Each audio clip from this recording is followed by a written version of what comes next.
Oui, en échangeant, beaucoup, justement sur des cas particuliers. Donc oui, ça m'est déjà arrivé d'échanger, sur des pratiques, de m'approprier une pratique et ça permet effectivement d'avoir une autre vision. L'avantage avec l'anglais, c'est que c'est une matière transverse, donc qui permet d'être appliquée à tous les corps de métier, toutes les matières. Donc moi j'essaie toujours de penser un point de vue un peu terrain.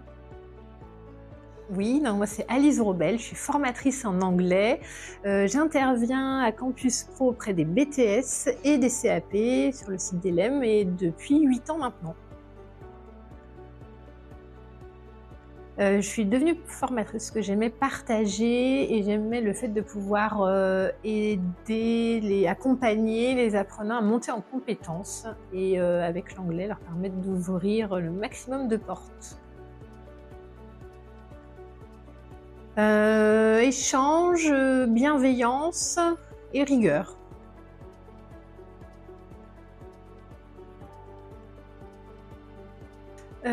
Plutôt par des échanges informels, finalement. C'est, les échanges entre, quand on se croise entre formateurs qui permettent d'échanger sur, ce type éventuellement de problèmes ou de effectivement de réussite, mais plutôt d'un côté informel.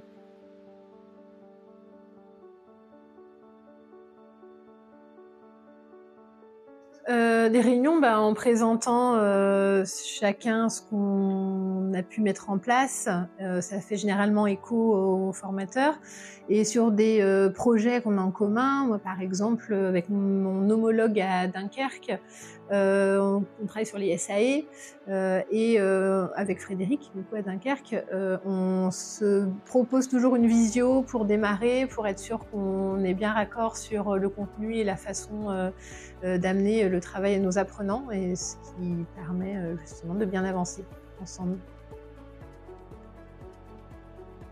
L'avantage avec l'anglais, c'est que c'est une matière transverse, donc qui permet d'être appliquée à tous les corps de métier, toutes les matières. Donc moi j'essaie toujours de penser un point de vue un peu terrain, et d'essayer d'adapter, aux compétences attendues professionnellement des apprentis, l'utiliser, l'anglais, pour mettre en avant ces compétences.